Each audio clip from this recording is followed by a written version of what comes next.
नमस्कार साथियों। हमेशा याद रखना कि आपसे सवाल जितनी भी बदतमीजी से पूछा जाए, आप जवाब तमीज से देना, क्योंकि history will not record that question, they will record your answer. तो अपनी बात रखो और तमीज से रखो, ताकि जो सामने सुन रहा है उसे समझ न भी आए तो कल किसी और के समझ में आ जाएगा। एक दिन एक लड़के ने अपने गुरुजी से पूछा, गुरुजी, आप हमेशा खुश रहते हो, चिंता मुक्त रहते हो।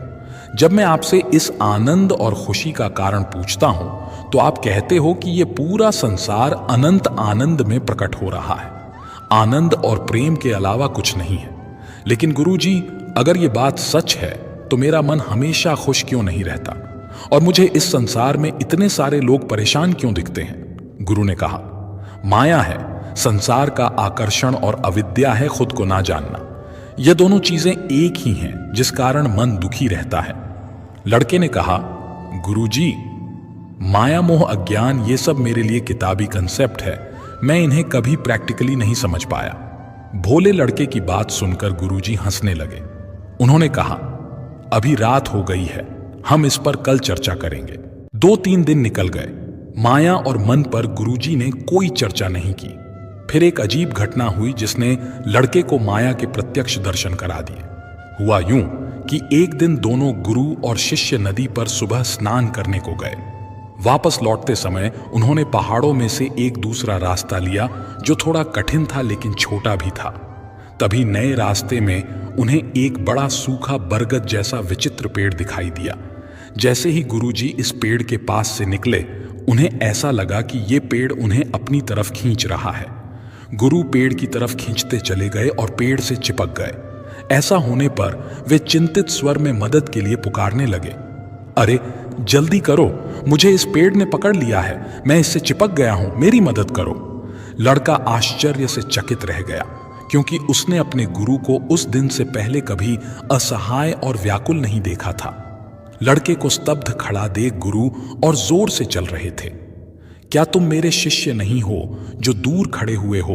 तुरंत मदद करो, मेरे पैर खींचो, ये पेड़ मेरी शक्तियां खींच रहा है, मुझे अंदर से बेचैनी महसूस हो रही है, मेरी जल्दी से मदद करो। लेकिन गुरु के पैर आगे बढ़ नहीं रहे थे। वो सोचने लगा कि मैं पेड़ के पास जाऊंगा तो कहीं यह पेड़ मुझे भी ना खींच ले, और अगर ऐसा हुआ तो हम दोनों की मदद कौन करेगा? तभी उसने दूर से आवाज लगाकर कहा, गुरुजी, आपने इतने सारे लोगों की मदद की है और आज आपको मेरी मदद चाहिए। गुरु ने कहा, तुम जल्दी से मेरे पैर को पकड़ो और मुझे इस पेड़ से अलग करो। गुरु के स्वर में गंभीरता थी। लड़का उस पेड़ के पास पहुंचा और उसने पूरी ताकत लगाकर गुरु का पैर खींचा, लेकिन वो उन्हें पेड़ से अलग नहीं कर सका। गुरु ने फिर कहा, मेरा शरीर इस पेड़ के तने में धंस रहा है, मेरी मांसपेशियों में ताकत नहीं बची, मैं बहुत बेचैन हो रहा हूं, मेरी मदद करो। यह सुनकर लड़का अचानक रुक गया। उसने गहरी सांस ली और सोच कर बोला, गुरुजी, ये कैसे संभव है? पेड़ के तने में वो ताकत नहीं जो ये आपको पकड़ सके। आपने ही तो अपने हाथों से पेड़ को जकड़ रखा है, फिर आप मुझसे क्यों मदद मांग रहे हो? लड़के की बात सुनकर गुरु हंसने लगे और उन्होंने तत्काल पेड़ छोड़ दिया और लड़के से बोले, यही माया है, हम मन को कभी छोड़ते ही नहीं। फिर कहते हैं कि मन हमें परेशान करता है, गलत बात पर विश्वास करना ही माया है। लड़के ने पूछा, गुरुजी, जब हम जानते हैं कि मन हमें परेशान करता है तो फिर हम मन को क्यों नहीं छोड़ पाते? गुरु ने कहा, क्योंकि हम बाहरी सुखों के द्वारा खुद को संतुष्ट रखना चाहते हैं, इसलिए कई इच्छाओं को पकड़े रहते हैं। इच्छाओं को पकड़ना ही मन को पकड़ना है और मन को पकड़ना ही माया है। इसी माया के कारण हमें लगता है कि हम कमजोर हैं, फंसे हुए हैं, बल्कि ऐसा है नहीं। हम हमेशा मन से ताकतवर हैं, मन के स्वामी हैं, क्योंकि हम जब चाहे तब मन से ध्यान हटाकर मन को शांत कर सकते हैं। इससे हमें यह भी पता चलता है कि मन हमसे है, हम मन से नहीं। पर इच्छाओं के पीछे भागते भागते हम यह बात भूल जाते हैं और कमजोर महसूस करते हैं। यही माया है। लड़के ने पूछा, हम भूलना बंद कैसे करेंगे? मन से दूरी कैसे बनाएंगे? गुरु ने कहा, जैसे स्थिर चट्टान को बड़ी लहरें डिगा नहीं पाती, उसी प्रकार तुम्हें विचारों के वेग से ज्यादा स्थिर, ज्यादा शक्तिशाली बनना है।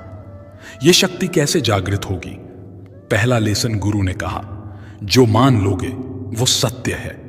अभी तक तुम झूठी बातों पर विश्वास करते आ रहे हो कि मन है और मुझे परेशान करता है, इसलिए मन के सामने कमजोर भी महसूस करते हो। अब से हर दिन हर पल बार बार स्वयं को याद दिलाओ, बार बार महसूस करो कि जहां मैं ध्यान देता हूं वहीं मन जाता है। मैं सांस पर ध्यान देता हूं तो मन शांत हो जाता है, यानी मैं मन का स्वामी हूं और मन मेरा सेवक है। मन से ताकतवर बनने के लिए, हमेशा प्रसन्न रहने के लिए दूसरा लेसन, शिकायतों से दूर रहो। गुरु ने कहा, यह संसार केवल तुम्हारे मन का प्रोजेक्शन है और यह मन की आदत है कि वो खुद की कमियों को, खुद की चिंताओं को संसार में देखता है। तुम चिंता और परेशानी पर ध्यान लगाओगे तो उतना ही वे तुम पर हावी होती जाएंगी। तुम्हें हर जगह और लोगों में भी दिखेंगी। इसलिए बड़े से बड़े आध्यात्मिक व्यक्ति भी संसार की परेशानियां देखकर कंफ्यूज रहते हैं। वो यह कभी स्वीकार नहीं पाते कि वो अपने मन की कमियां बाहर देख रहे हैं और इसी कारण वो अपने ध्यान में कभी तरक्की नहीं कर पाते। इसलिए जब शिकायत हो तो उसे धन्यवाद करो और खुद को याद दिलाओ कि ये मन है जो शिकायत करता है, ये मन है जो दुखी रहता है और मैं केवल मन को देखता हूं। इस सच को महसूस करो। इस सच को महसूस करने से मन और तुम्हारे बीच में दूरी प्रकट होगी और तुम्हें शांति महसूस होगी। तीसरा लेसन है ज्ञान और अज्ञान। गुरु ने कहा, तुम जानते हो कि जब मन शांत होता है तो सब कुछ अच्छा लगता है, अंदर से आनंद और खुशी महसूस होती है। ज्ञान का मतलब यह जानना है कि पूरे ब्रह्मांड में आनंद का केवल एक ही सोर्स है और वो तुम खुद हो। बाहरी चीजों में कोई रस नहीं, तुम्हारा ही आनंद है जो बाहर रिफ्लेक्ट होता है। जिस पल तुम्हें यह स्वयं के अनुभव से साक्षात्कार होगा, उस पल मन भटकना छोड़ देगा और तुम्हें अपने आप ही वैराग्य प्राप्त होगा। इसके बाद तुम केवल बाहर ड्यूटी करोगे लेकिन अंदर हमेशा शांत अवस्था में रहोगे। गुरु ने कहा, इस शांति को पाने के लिए मन से नॉन अटैचमेंट का अभ्यास करो। हमेशा याद रखो कि मेरा असली स्वरूप आनंद और शांति है। मन मुझे नहीं बल्कि मुझ में प्रकट हो रहा है। मैं सब कुछ शांति में देख रहा हूं। मैं कभी रिएक्ट नहीं करता, यानी जो मन से परेशान होता है, मन की शिकायत करता है, वो भी मन ही है। मैं हमेशा शांत हूं, केवल सब कुछ देख रहा हूं। इस तरह इस बात को याद करके हमेशा प्रेजेंट मूवमेंट में बने रहो। ये प्रेजेंट मूवमेंट असीम अनंत शांति है। यहां पर कोई रिएक्शन नहीं, केवल एक्शन होता है। इस तरह तुम मन में कभी उलझ नहीं पाओगे और सीधे लक्ष्य की तरफ बढ़ते जाओगे।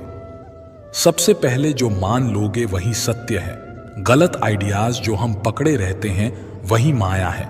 हम झूठी बातों पर विश्वास करते हैं कि मन मुझे परेशान करता है, इसीलिए हम मन के सामने कमजोर पड़ जाते हैं। इसलिए खुद को बार बार याद दिलाओ कि मैं जहां ध्यान देता हूं वहीं मन जाता है। मैं मन का स्वामी हूं और मन मेरा सेवक है। तो दूसरी बात, शिकायतों से दूर रहो।